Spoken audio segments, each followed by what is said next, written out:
నన్ను గెలిపించి ఇక్కడ పంపించిన నా తుంగతుర్తి నియోజకవర్గం పోరు బిడ్డలకు వారి తరపున నా తరపున మీకు ధన్యవాదాలు తెలియజేస్తా ఉన్నాను. అధ్యక్ష, తెలంగాణకు చరిత్ర ఉంది. ఆ చరిత్ర 1946 నుండి 51 వరకు తెలంగాణ సాయుధ రైతాంగ పోరాటం నడిచింది. ఆ సాయుధ రైతాంగ పోరాటం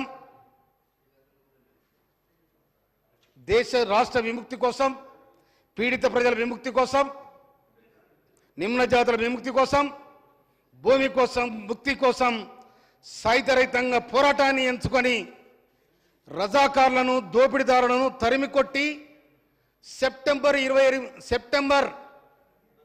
28 తారీఖు నాడు ఈ రాష్ట్రానికి, ఈ హైదరాబాద్ రాష్ట్రానికి విముక్తి జరిగింది. ఆ తర్వాత సెప్టెంబర్ 17 తారీఖు నాడు విముక్తి జరిగింది 1948. ఆ విముక్తి ఎవరి కోసం జరిగిందంటే పేదల కోసం జరిగింది ఆ పోరాటం. ఆనాడు ఆ పోరాటం 1951లో ముగిసిన తర్వాత గౌరవనీయులు రావినారెడ్డి గారు మన పోరాటం ముగిసింది, స్వాతంత్రం వచ్చింది, వాళ్ళు ఎన్నికలకు వెళ్ళిపోతున్నారు కాబట్టి మన సాయుధ రైతాంగ పోరాటాన్ని ఆపుదామని రావినారెడ్డి గారు కమ్యూనిస్ట్ పార్టీకి సంకేతం ఇస్తే కమ్యూనిస్ట్ పార్టీ ఆగిపోయింది. అప్పటికే 10,000 ఎకరాల భూమి పేదల మంచిది కమ్యూనిస్ట్ పార్టీ. ఆ తర్వాత తెలంగాణ కోసం 52లో ఇడ్లీ సాంబార్ గోబ్యాక్ అని వచ్చింది. 56లో ఆంధ్ర తెలంగాణ కావాలని ఆనాడు పోవడం జరిగింది. ఆ తర్వాత 69లో మా తెలంగాణ మాకు కావాలని వందలాది మంది ఆనాడు కసాయి తూటాలు కాసు బ్రహ్మానందరెడ్డి కసాయి తూటాలకు నేల కొరిగిన అమరవీరులు ఎంతమంది ఉన్నారు. అది తెలంగాణ నిజమైన పోరాటానికి నాంది పలికింది. ఆ తర్వాత పోరాటం ఆగిపోయింది అనుకున్నారు, కానీ నిప్పుల కుంపటిలాగా తెలంగాణ ఎప్పుడు రగులుతూనే ఉంది. తెలంగాణ అన్నందుకు ఆనాడు సర్కారులు కుక్కను చంపాలంటే ఇది పిచ్చి కుక్కని రాయేసినట్టు నక్సలైట్ పేరు మీద వందలాది మందిని కాల్చి చంపిన చరిత్ర ఇవాళ తెలంగాణ జిల్లాలో ఉంది, ఆ ప్రాంతంలో ఉంది.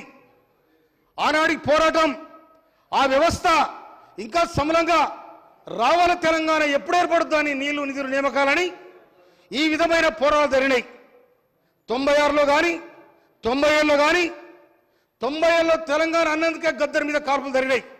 వేలాది మంది ఆనాడు తెలంగాణ సాయుధ రైతాంగ పోరాటానికి నాంది పలికిన తుంగతుర్తి పోరుగడ్డ బిఎన్ గారు కానీ స్వరాజ్యం గారు కానీ వాళ్ళందరూ కూడా తెలంగాణ కోసం సాకలైలమ్మ, దొడ్డి కొమరయ్య, మందులనేవి ఇలాంటి వాళ్ళందరూ కూడా తెలంగాణ కోసం పోరాడి ఆ తెలంగాణ నేపథ్యమే తెలంగాణ ప్రత్యేక రాష్ట్రం కోసం ఒక ఉద్యమాన్ని ప్రారంభించడం జరిగింది. 2000 అరే చెప్తాను, నువ్వు ఆడునవే, నేనున్నా, నీకు తెలియదుకో, నీకే వరక ఆడునా నువ్వు అలా ఉన్నోళ్ళు ఎవరో చెప్పు, నాకు 2001 ఆడురో చెప్పురే, నీకే వరక, నీకు కూడా ఏం తెలియదు, నువ్వు ఇంత వ్యాపారానికి వచ్చా, నీకేం తెలుసు చెప్పేది నేను చెప్తా, నీ కథ చెప్తా.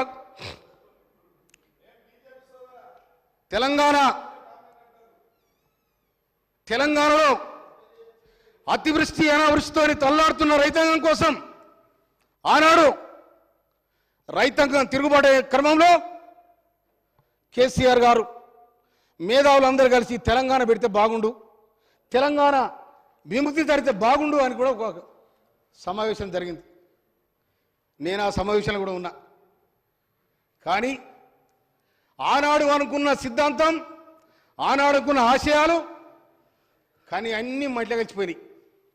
2001 నుంచి 2014 దాకా పోరాటం బ్రహ్మాండంగా ఉందిరా అనుకున్నాం. 2000 ఎట్టడునో దళిత ముఖ్యమంత్రి, ఇదేంటో దళిత ముఖ్యమంత్రి ఏది లేదు, ఆరుడే సూర్యుడే దళిత ముఖ్యమంత్రి అన్నాడు.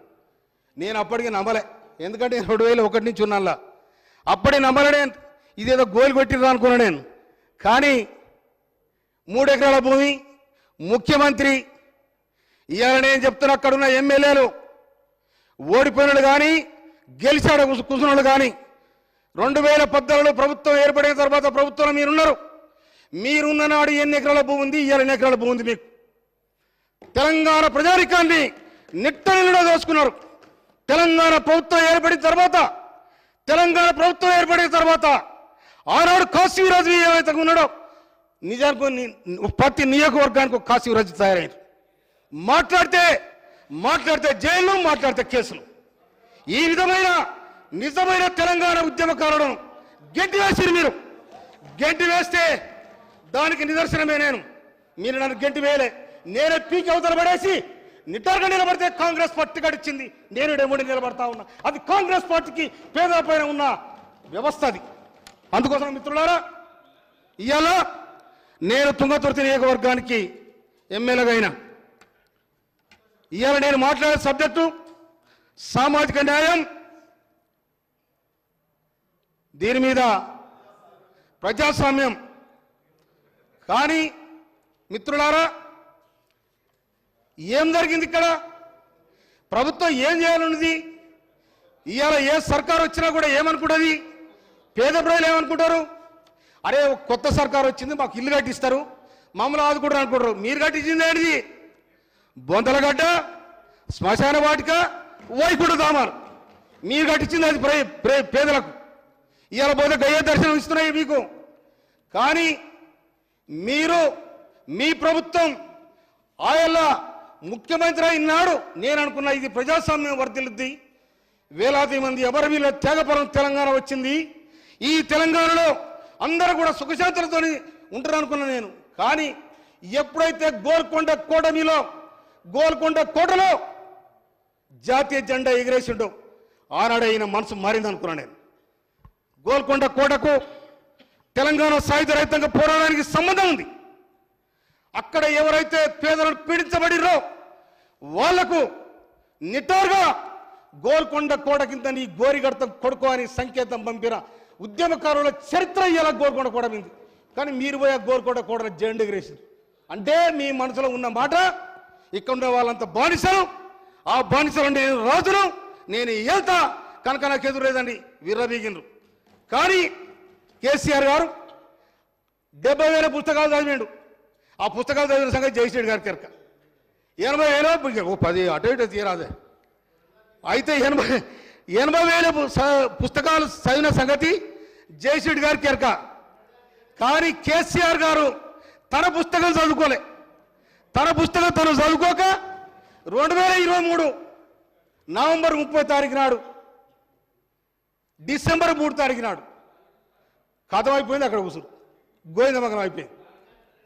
అందుకోసమని మిత్రులారా, ఈ రాజ్యం ఎప్పుడైనా కూడా ఒక పోరాటం జరిగిందంటే దాని వెనకాల త్యాగాలు ఉంటాయి. ఆ త్యాగాల ఫలితాలు రావాలని ప్రతి ఒక్కరు కూడా అనుకుంటారు.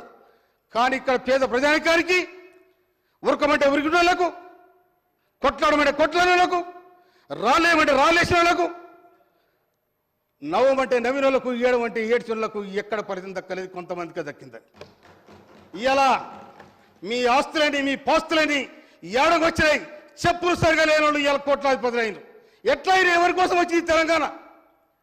అందుకోసమనే నీళ్లు లేవు, నిధులు లేవు, నిధులని మీ ఇల్లు చేరాయి, నీళ్లు మీ పంపదలో చేరాయి. ప్రజలు అల్లాడుతూ ఉన్నారు.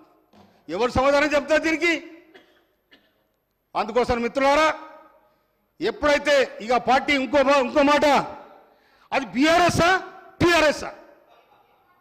దానికి సమాధానం చెప్పాలి మీరు. బీఆర్ఎస్ఆ టీఆర్ఎస్ఆ?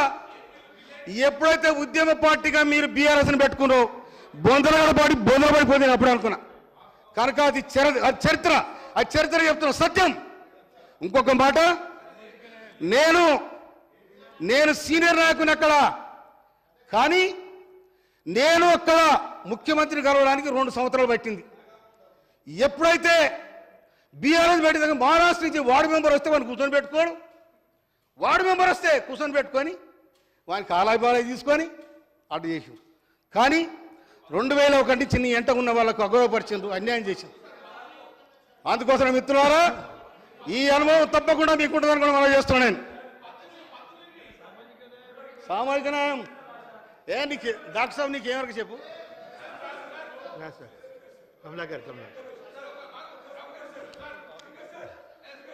అదో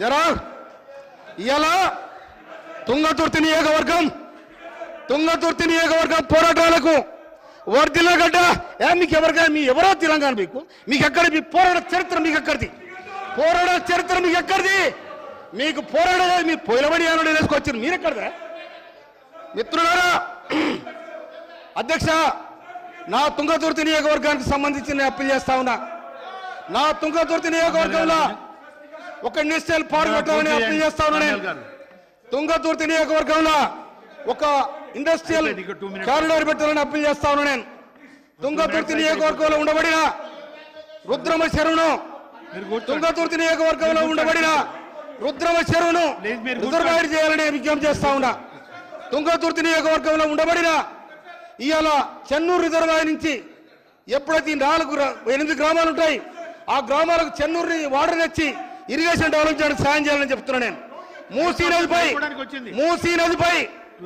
మూసీ నదిపై నిర్మించడానికి 5 చెక్ డ్యాములు కూడా సాంక్షన్ చేయాలని నేను ఇరిగేషన్ మినిస్టర్ గారు కోరుతా ఉన్నా అదేవిధంగా తిరుమలగిరికి జూడ కాలేజీ మంజూరు చేసిన ముఖ్యమంత్రి గారికి సందర్భంగానే హృదయపూర్వక ధన్యవాదాలు తెలియజేస్తా ఉన్నాను అదేవిధంగా ఇవాళ టెక్నికల్ సాంకేతిక పరమైన ఇన్స్టిట్యూట్స్ పెట్టాలని ముఖ్యమంత్రి గారు ప్రతిపాదించారు అది తుంగతుర్తిలో ఐటీఐ కాలేజ్